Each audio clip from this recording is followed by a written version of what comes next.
All right.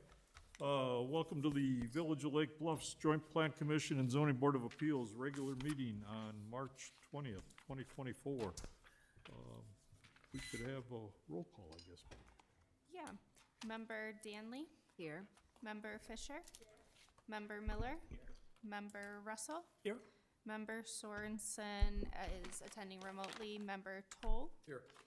And Chair Peters. Here. All right. Quorum. Thank you. A quorum of the PCZBA is physically present at the meeting.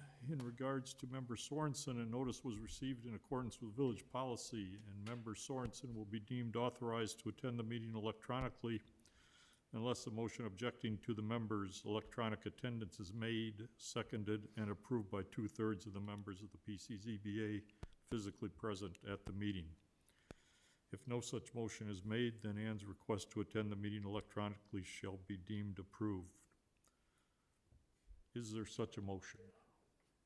Hearing none, she shall be able to participate. All right. Agenda item number 2, non-agenda items and visitors' public comment time. We allocate 15 minutes during each of our meetings to allow any member of the public to address the commission on any topic that is not on the agenda for tonight. So is there anyone present who wishes to attend or wishes to present to the commission? Seeing none, hearing none, anybody electronically? No. All right. Agenda item number 3, consideration of the February 21, 2024 regular meeting minutes and March 7, 2024 special meeting minutes.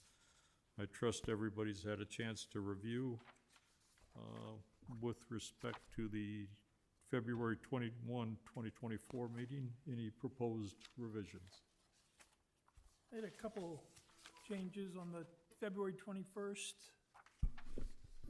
The second page, 1, 2, 3, fourth paragraph from the bottom, there was a sentence that says, Member Russell would not have an issue granting of the variance request. I'd like to have that change, and I'll give you this markup. Okay. To Member Russell would not have an issue granting a variance request relative to lots separated by a private road. Okay. Instead of, it's kind of read like I had no objection to the whole thing. And then on page 5, up at the top,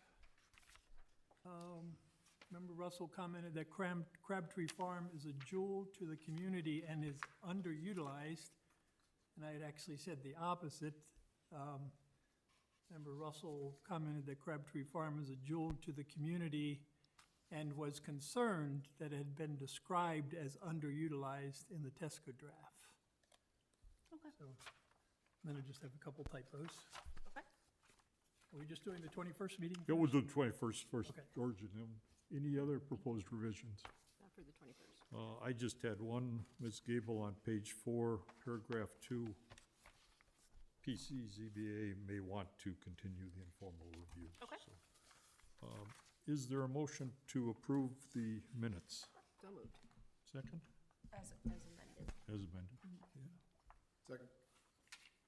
All in favor? Aye. Aye. Motion carries. With respect to the March 7, 2024 special meeting, the minutes, any proposed revisions? Deb? The only one I have is on page, 3, about halfway down in that paragraph, 3 paragraphs from the bottom, where Member Towle asked if Opticos had looked at what the possibilities could be. I think what she really said, she continued noting that from a preservation standpoint, it's hard to tear it down. I think what she said was from a density standpoint, it's hard to tear it down because they would not be able to rebuild the density that they have. So she may have said preservation, but definitely I think density was the issue. Thank you, Ms. Fisher. Any other proposed revisions? And then on the same page at the very bottom, that paragraph that says Member Russell, right before the end of the paragraph, I had made some comments about the Opticos draft regulations for the R4 district, and they weren't in the minutes at all. So I think a sentence, something to the effect of Member Russell expressed concern about the tremendous increase in housing density that would occur if the Opticos draft recommendations for the R4 district were implemented. Ms. Settle and the village administrator, Irvin, confirmed that the R4 recommendation would be removed from the report. Thank you, Mr. Russell. Anyone else? Hearing none, is there a motion to approve the amended minutes? So moved as amended? Second? Second. All in favor? Aye. Motion carries. Agenda item number 3. Ms. Gable, if you want to present that, please. Or 4, I guess. Yep. So this is for residential variations for 925 Sheridan Road. In order to construct an accessory storage structure near the bottom of the bluff at 925 Sheridan Road prior to constructing a principal structure, property owner Nick Robertson seeks variations from sections 10-5-9, 10-12-4, and 10-12-5 of the zoning regulations. The PCZBA may also consider any additional relief necessary to accomplish the petitioner's plans, and the petitioner is in attendance tonight to present their requests. This is a recommendation that the PCZBA can make to the village board on this matter. All right. Thank you, Ms. Gable. Who will be presenting tonight? I will. Yeah, we should swear you in, and I guess we'll swear in anybody who wants to present if, yeah. If you could raise your right hand. Do you solemnly swear to tell the truth, the whole truth, and nothing but the truth, so help me God? Okay. Please be seated with the exception of the presenter. Okay, and Dave might present as well. I'm Nick Robertson, I'm the property owner, and Dave Laurie is with Shout, who's our landscape architect and has been working closely with us on the project. So I'm gonna keep my comments brief and high level. We're wanting to put a shed at the bottom of the bluff on a breakwater that we're building. Since my wife and I purchased this property about 3 years ago, and what was previously said in this meeting to be a jewel of the community, we've been really thrilled about the idea of restoring it to the beauty that it once was, because you may know that it hadn't been lived on for some time. And when we think about it in that way, we've always thought about it as kind of like a national park. You've got beautiful wooded areas coming into the bluffs, the ravine, the lake, and we want to keep that intact as much as possible as we build a new family home, not impose our will on it. Everything we do, as Dave can attest to, we're seeking to keep the natural beauty there. We've delayed in building the house because of a number of things that have happened with supply chain and COVID and the duration of time that it's taken and cost, although that is still our intention. But we realized that we had to move right away and couldn't delay in addressing the condition of the bluff, which we have some additional pictures we can share with you this evening, but the erosion there is very poor.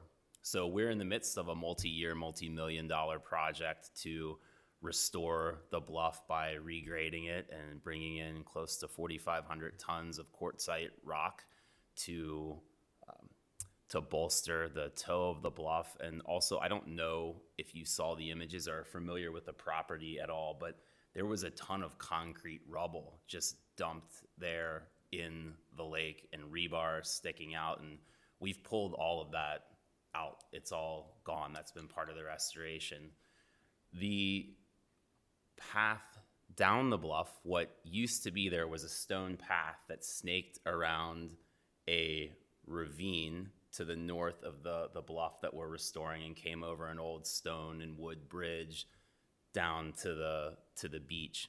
That's been since overgrown. The bridge has collapsed, but we're seeking to restore that because, again, we think of this as sort of like a national park. That's what we envision it as. So as opposed to putting a road down the front of the bluff that you can drive a golf cart down, we want to restore that old path and that old bridge, and that's what we're doing.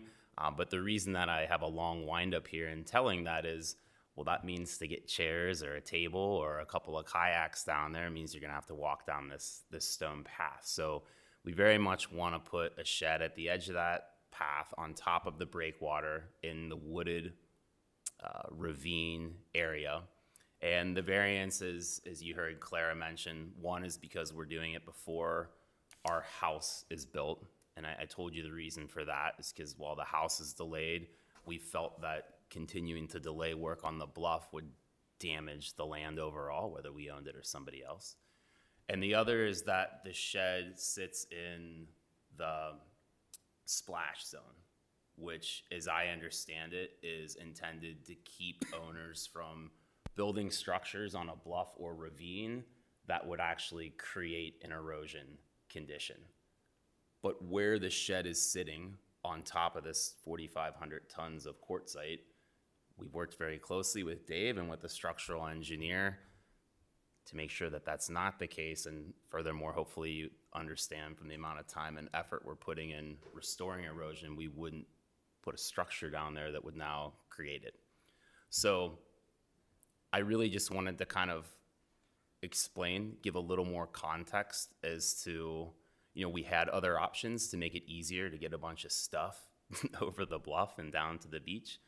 But in doing it the way that we want to do it and keeping with what we feel is kind of the soul of the property, putting a shed there is going to be very helpful to just get use out of the bluff. Is there anything you wanted to add, Dave? Hand out some extra images showing the pre-condition of the bluff, as well as a page showing what the fort is undergoing at the moment. Thank you. In terms of restoration, working with town core engineer and contractor to Thank you, Dave. stabilize, revegetate the bluff in a sort of an engineering manner harmonious with the bluff ordinance. Thank you.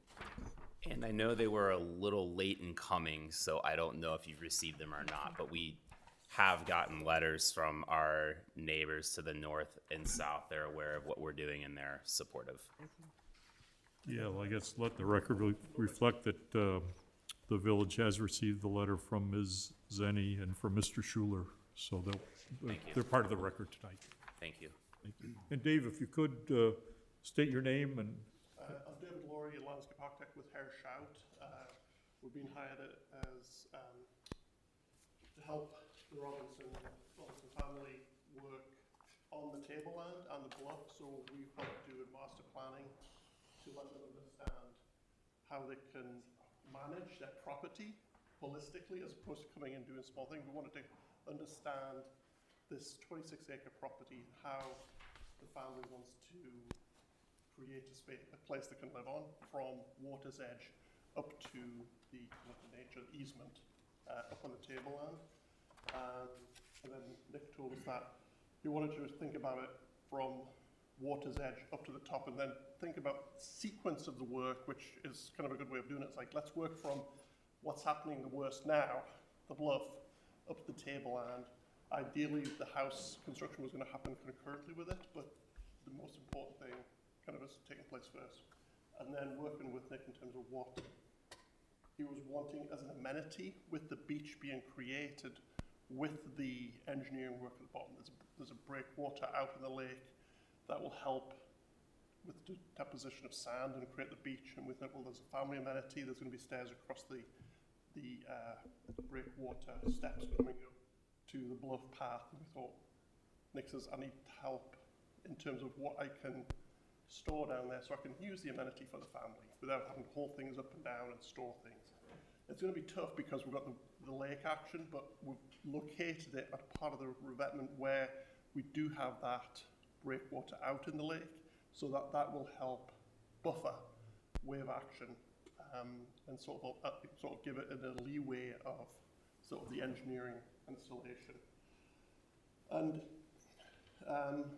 thinking carefully about Nick's overall, when we first met, he says he wants kind of feels like a light touch on the property, where he wants to come in and maintain the natural feel of the oak woodland on the top, which he's been working with Oregon arborists over the last 2 years and doing very careful clearing of undesirables, treatment with Bartlett on some of the oaks to maintain them, and then understory kind of clearing to get rid of the buckthorn and the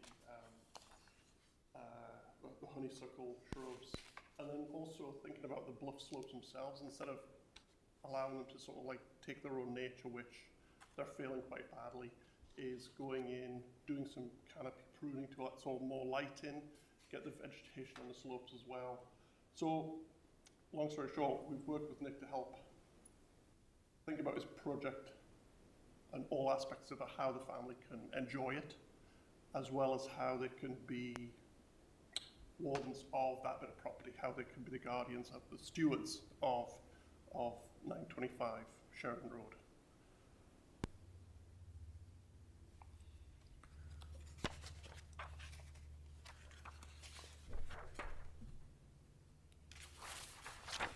Wonder if,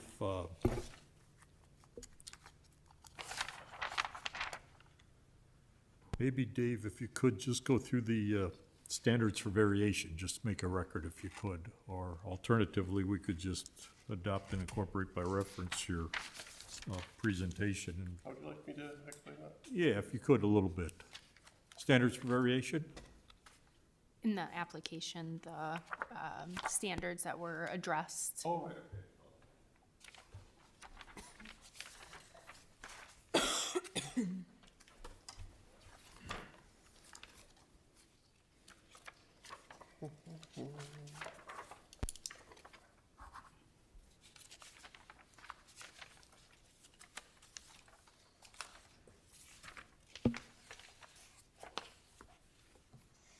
So basically sort of iterating what each part of it, which like the supporting of the statement for practical difficulty or hardship.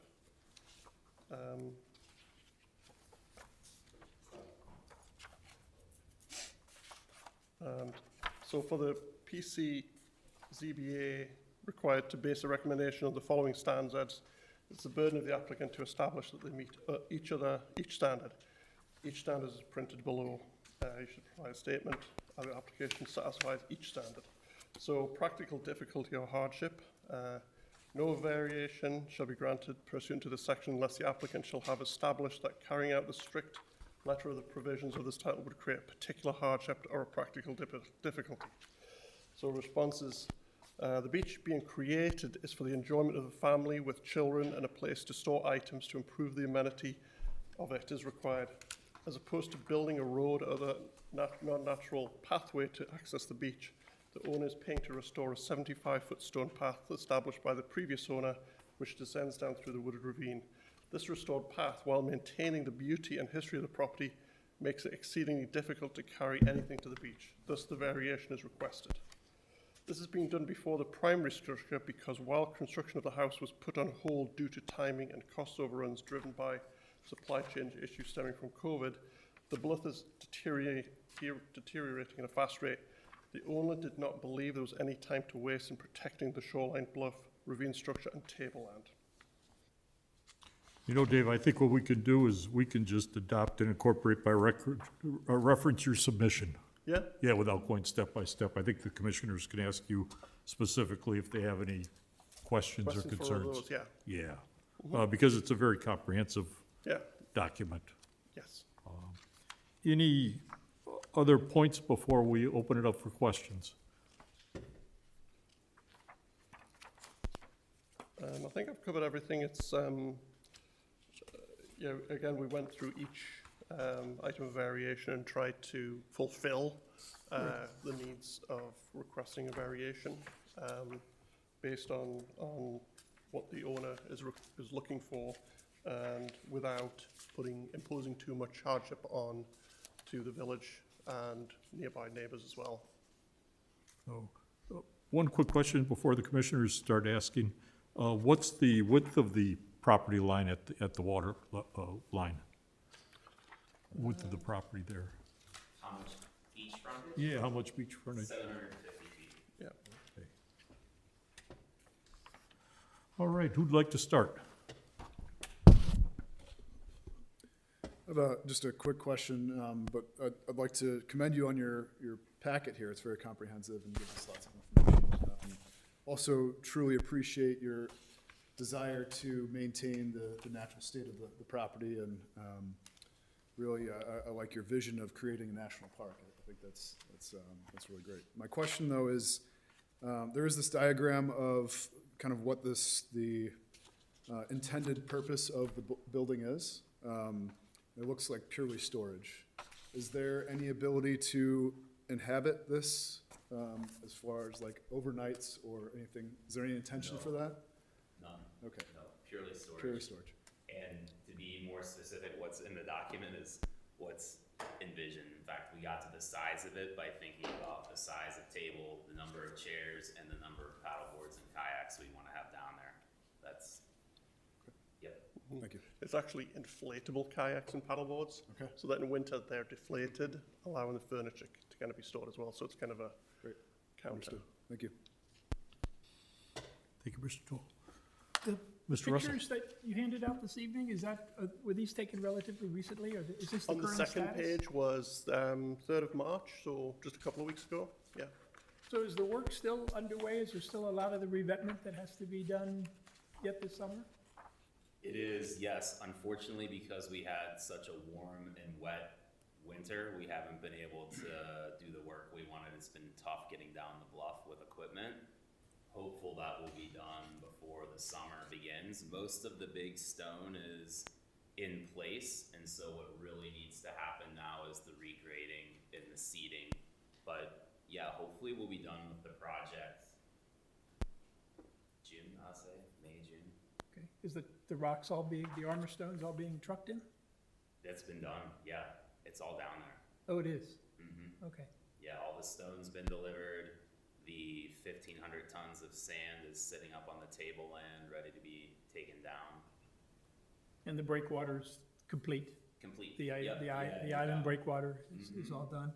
Are you gonna be able to do anything in the future, or do you hope to with the northerly third of your bluff? Because I know that's in pretty horrible condition. It has gotten worse since the 2001 photograph, or 2021 Well, it's photograph. sort of, the elephant, one bite at a time. Right, So, but do you think do you hope to, or?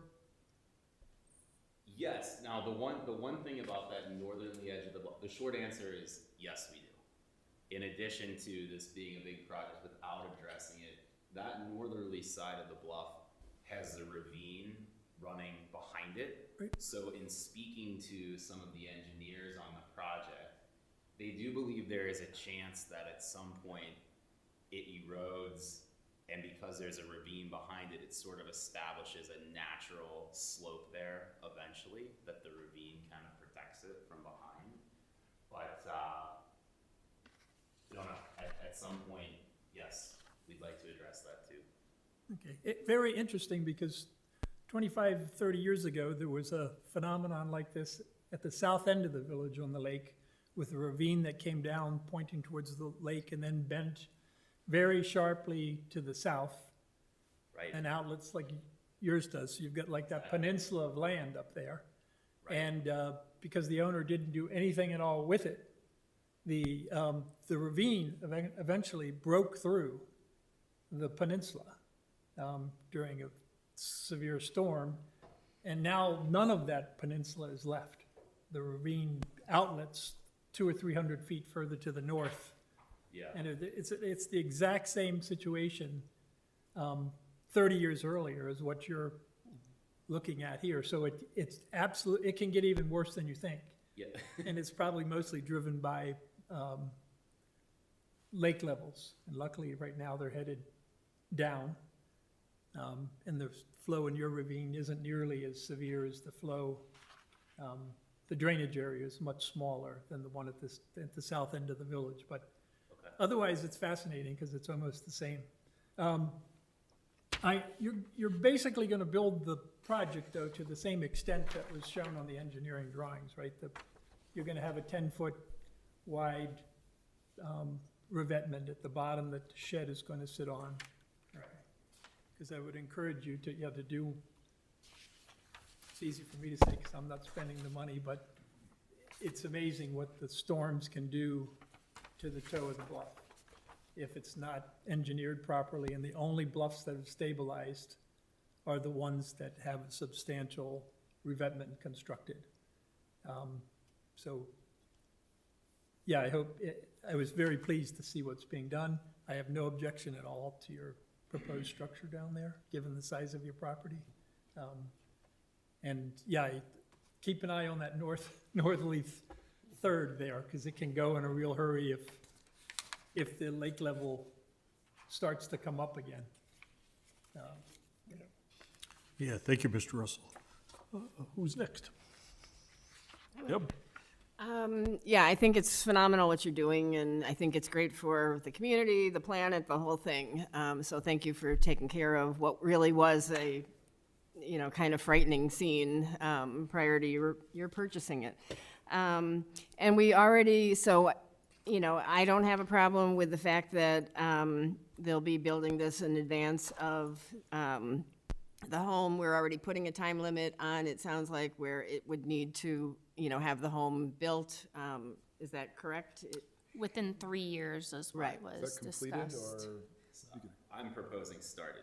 That's what I. Yeah, it's been proposed as Started started the within building 3 years. permit process. Right. What happens if it doesn't? Right, and we already have precedent of the one you sent us, I think 1995 Shore Acres, and then I think there's another one, 1825 Shore Acres had an old beach house, but that was original to the construction of the home, like the 1940s. Whether it's still there, it's still being taxed, but I don't know whether it's still there. But anyway, so I think it's great and has my endorsement. Thank you, Ms. Fisher. So what happens if the house is not built within 3 years? We have to take the structure down at our cost. Well, I'll continue. I have no qualms about doing this. We do have precedent.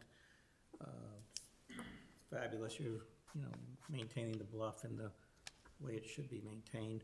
I'm curious, can you put a revetment out in the lake without, do you have to get special permission from somebody? Yeah. Okay. I was just Army curious. Corps of Engineers, Village, that was a long process. And one of the engineers that we worked with, we chose especially because they've done a lot of that work and know how to go through that process. And was it all done with stuff brought in from the lake, or you brought it in from the bluff? Where did the stone come from? Yeah. No, I mean, did you drop it, was it brought by boat, or did you truck it in? No, we came over the top of the bluff. We're fortunate in that we have enough land that we can do that. We looked at both methods, bring it in on barge or with the trucks. But the trucks, we could get it done quicker and cheaper. And you had equipment down there to move this stuff, obviously. Yes. How'd you get the equipment there?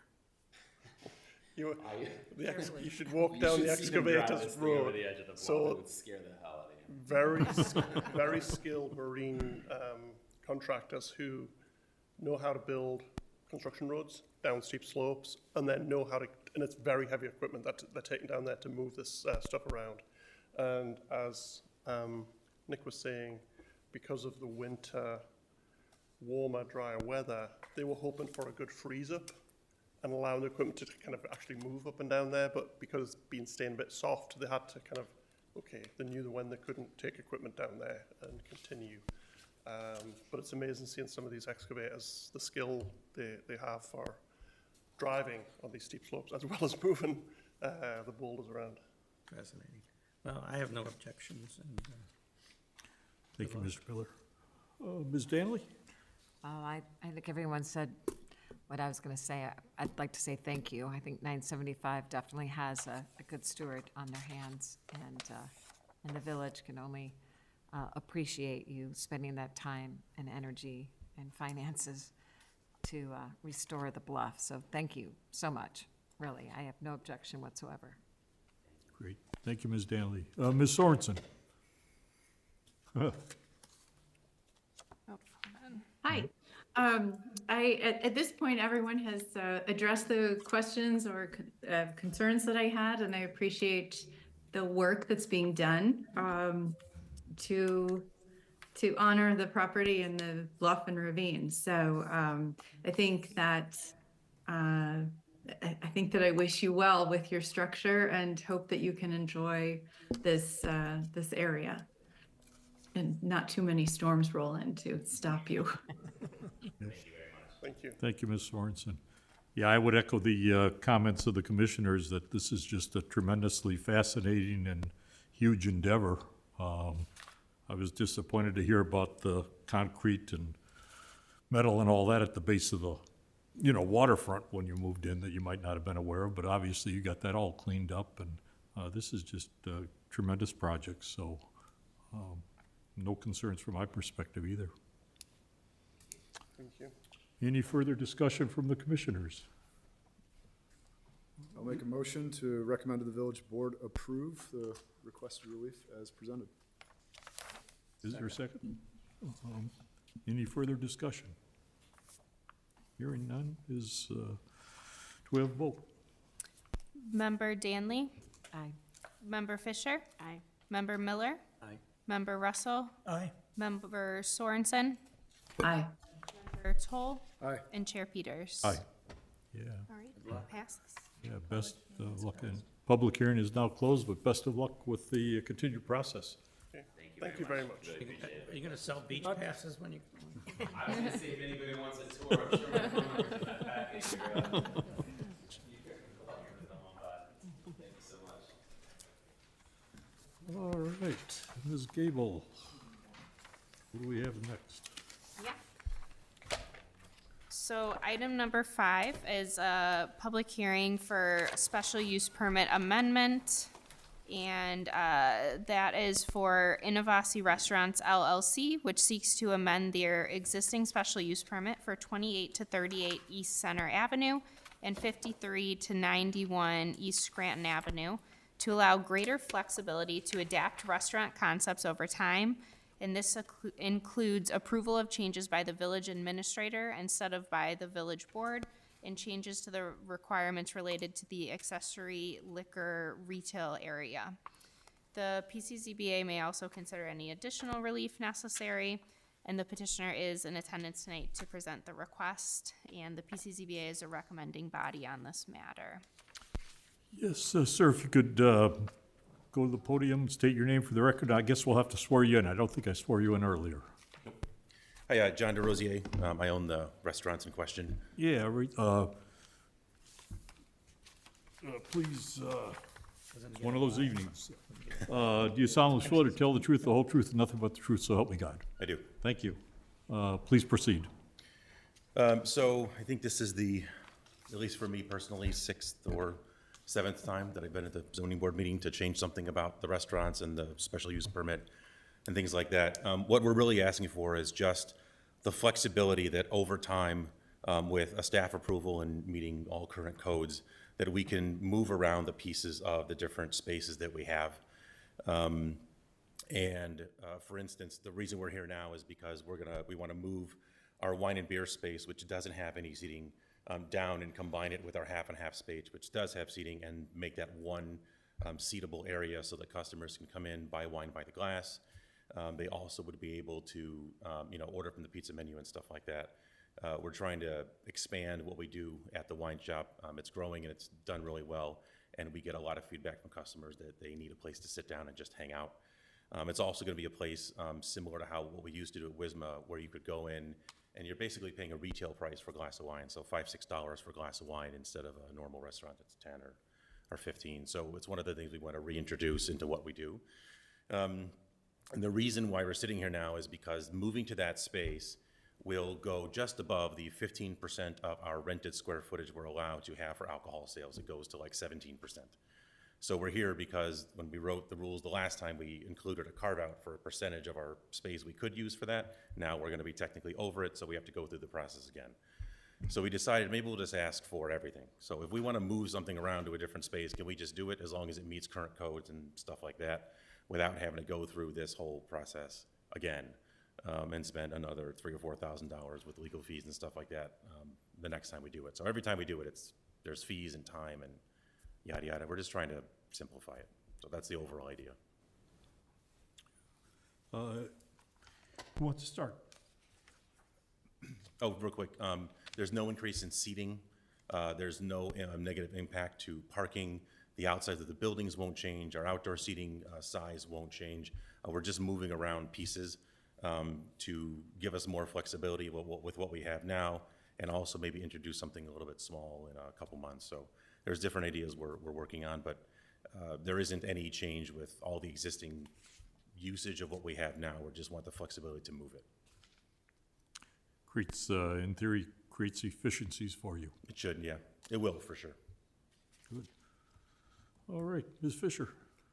Yeah, I see no problem with it. I think it makes sense. I think it lets you be a little bit more nimble, react and be creative and all that kind of stuff. So as long as the space and the big picture doesn't change, which it sounds like it wouldn't, I don't see a negative to it.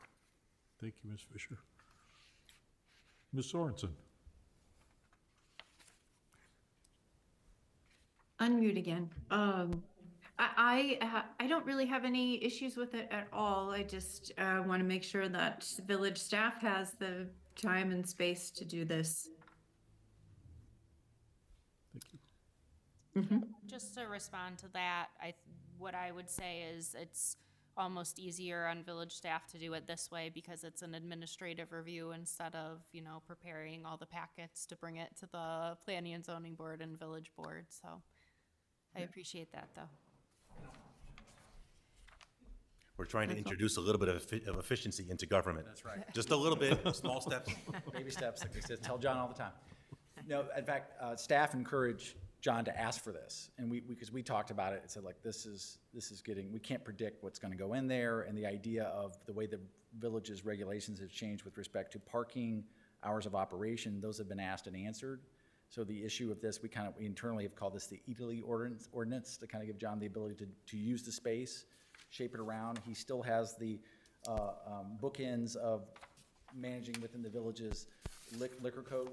And so that the idea of, he still has a stopper there as well as the administrative review.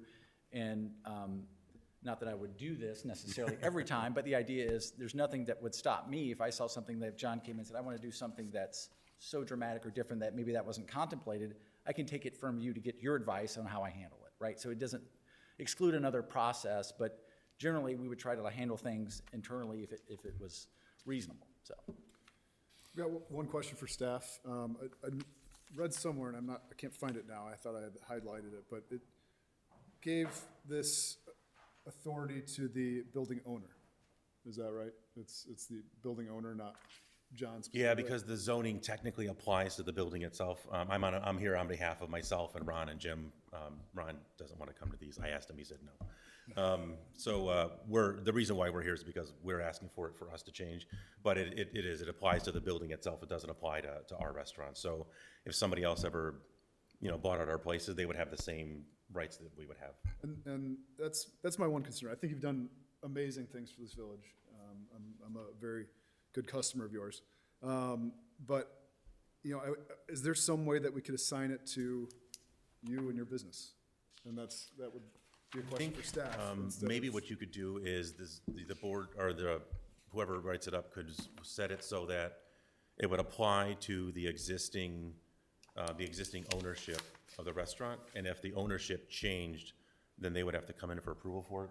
I think that you And could do I something like believe that is actually how it's written, but we can confirm. I'll confirm, Okay. Yeah, we Okay. can confirm that, but I believe that's actually how it's written. So it's not for the- I automatic. did see it was transferable. non-transferable. I just saw that it was, I think it was assigned to the building owner and not specifically to Innovasi Restaurants LLC. We can double check that, but that was the intent, was for Okay. it to be Then I'm perfectly comfortable with it. Yeah. written towards.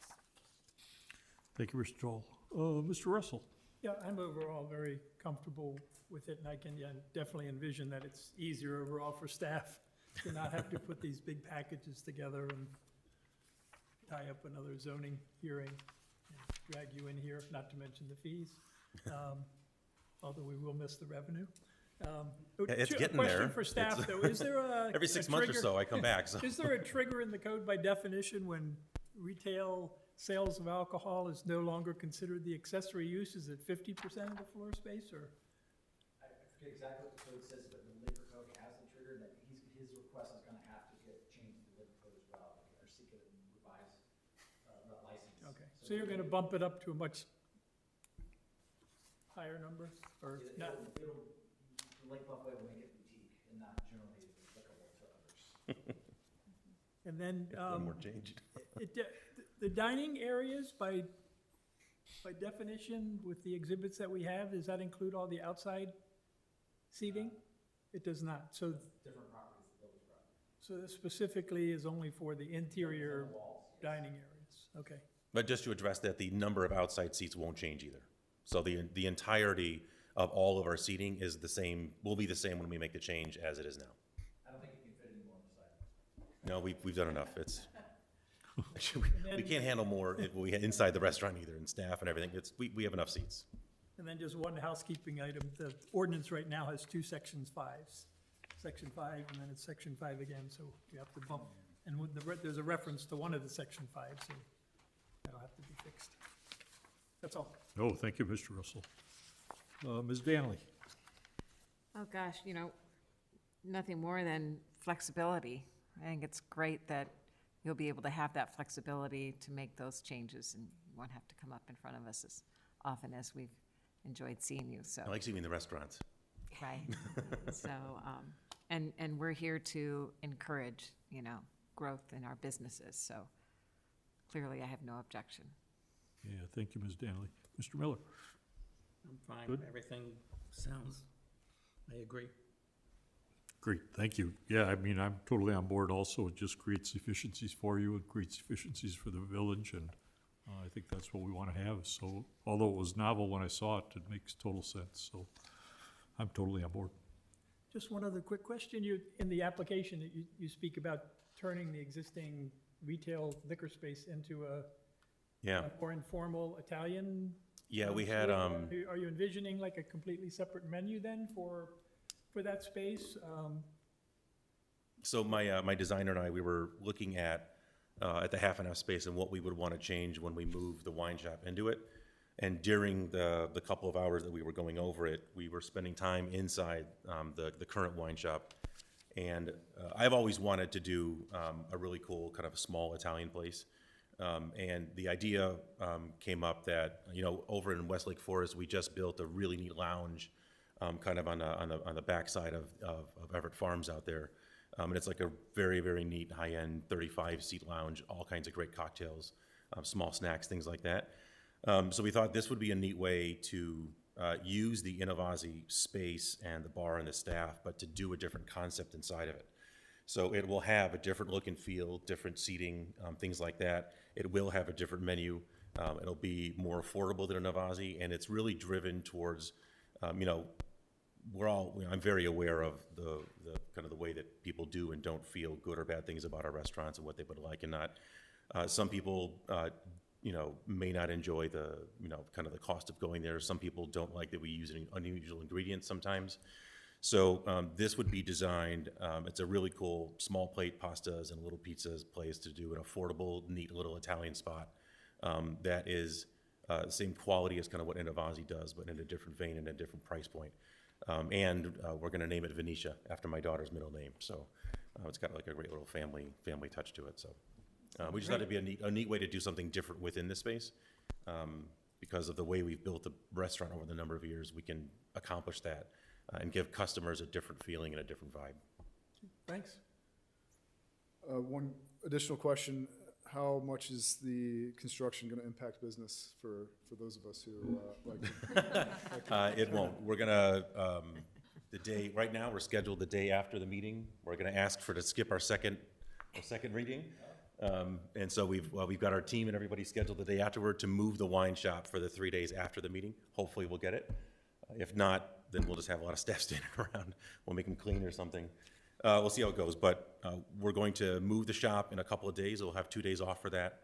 And then after that, the shop and half will all run inside the same space. And that'll give us a couple of months to work on the existing shop space, turning it into Venetia. So it won't actually affect any of the existing stuff now. We don't have to close or anything like that, with the exception of just moving the wine shop, which is a lot. There's a lot of wine in there. Great, thank you very much. Barring any further questions, is there a motion? I move to recommend the village board approve the requested relief. Thank you, Deb. Is there a second? Second? Could we have a vote, please? Yes. Member Fisher? Aye. Member Miller? Aye. Member Russell? Aye. Member Sorensen? Aye. Member Toll? Aye. And Member Danley? Aye. And Chair Peters? Aye. Thank you very much, John, and we'll close out our meeting, or close out that session. Thanks, everyone. I appreciate it. Hopefully, it'll be a couple of years before I see it here again. We'll see. Thank you. Good luck. Thank you. All right. Agenda item number 6, I guess. Yeah. So, this is related to a zoning text amendment, specifically for section 10-8-2, residential nonconformities. As you may recall, at the last PCZBA regular meeting, there was an informal review for properties at 1765 and 1776 Shore Acres.